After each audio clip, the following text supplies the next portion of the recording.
Et l'économie avec Laure Manin ce soir. Bonsoir. Bonsoir Claire. Laure, ces bombardements au Moyen-Orient, ils ont évidemment des conséquences sur l'économie mondiale et en particulier sur les prix du pétrole.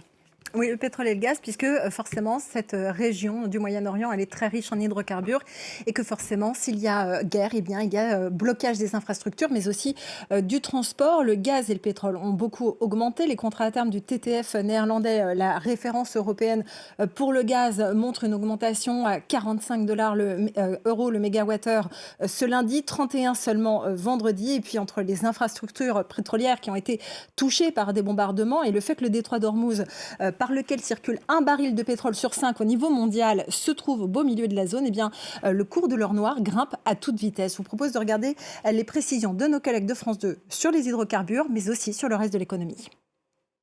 Un épais panache de fumée s'échappe de cette raffinerie en Arabie Saoudite. Même chose pour ce pétrolier bombardé au milieu du détroit d'Ormuz. L'énergie au cœur du conflit au Moyen-Orient.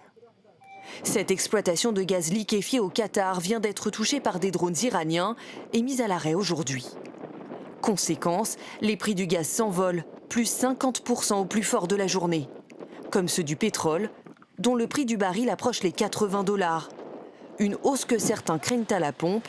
Près de Paris, les automobilistes s'empressent de venir faire leur plein. Autant le faire maintenant tant qu'il est bas. J'anticipe, au moins je fais un plein. Si jamais il se passe quelque chose de particulier cette semaine, au moins je suis bien, je suis tranquille. 20% de la production mondiale de pétrole transite par le détroit d'Ormuz. Sans reprise rapide du trafic maritime, un choc pétrolier est à prévoir selon cet expert.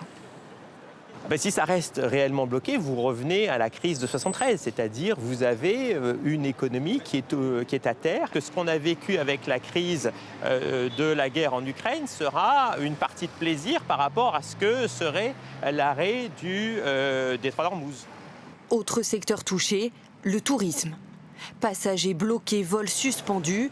Par exemple, le groupe hôtelier Accor a vu son action s'effondrer de 10,11%. Air France également enregistre 8% de baisse.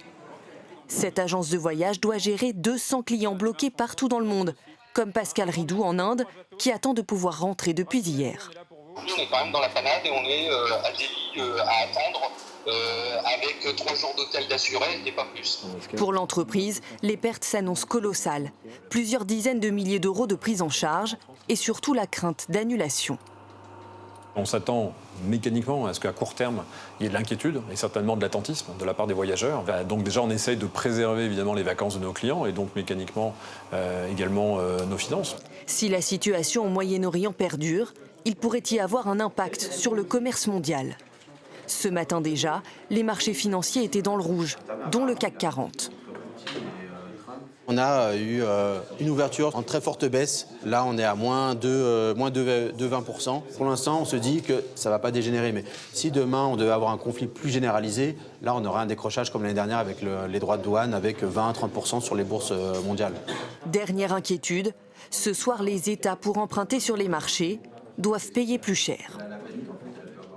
Et alors, la fermeture du détroit d'Ormuz, elle a un effet sur les cours du pétrole, mais pas seulement, car beaucoup de navires de fret passent aussi par là et ils doivent désormais faire de larges détours. Oui, parce qu'effectivement, les gardiens de la révolution iranienne ont décidé et annoncé que tous les navires qui s'aventurent dans le détroit d'Ormuz, comme c'est le cas à chaque crise géopolitique dans la région, pourraient être bombardés. D'ailleurs, 3 pétroliers ont emprunté ce passage entre l'Iran et la péninsule arabique ce week-end et été attaqués dimanche. Alors, selon le cabinet Linerlitica, qui est spécialiste du transport maritime, près de 170 porte-conteneurs se retrouvent en ce moment à la porte du détroit d'Ormuz. Ça représente la capacité de 1,4% de la capacité de flotte mondiale. Et il s'était bloqué donc depuis dimanche, des pétroliers bien sûr, mais aussi donc des porte-conteneurs ou même des navires vraquiers qui transportent du gaz naturel liquéfié, notamment en provenance du Qatar, mais aussi des produits chimiques ou alimentaires. Et pour éviter ce blocage, eh bien, les armateurs ont généralement tendance à séparer le transport en 2 étapes, en se rapprochant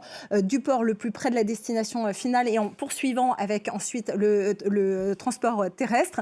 Ça coûte plus cher parce que ça prend plus de temps et comme le temps c'est de l'argent, eh bien ça leur coûte davantage. Et puis par ailleurs, il y a une autre possibilité qui se dessine, ce serait de passer par des navires affrétés ou en tout cas possédés par des actionnaires iraniens qui ne seraient donc pas visés par les gardiens de la Révolution, mais ce serait probablement anecdotique et probablement pas pérenne. En tout ça pour dire que le canal de Suez pourrait représenter une alternative pour éviter de passer par le sud de l'Afrique pour accéder à la Méditerranée, mais côté canal de Suez, on passe à côté du Yémen et là, ce sont les responsables houthis qui sont armés par l'Iran et qui ont prévenu eux aussi, je les cite, que les premières frappes pourraient avoir lieu très prochainement. Merci beaucoup Laure Manin, c'était l'économie.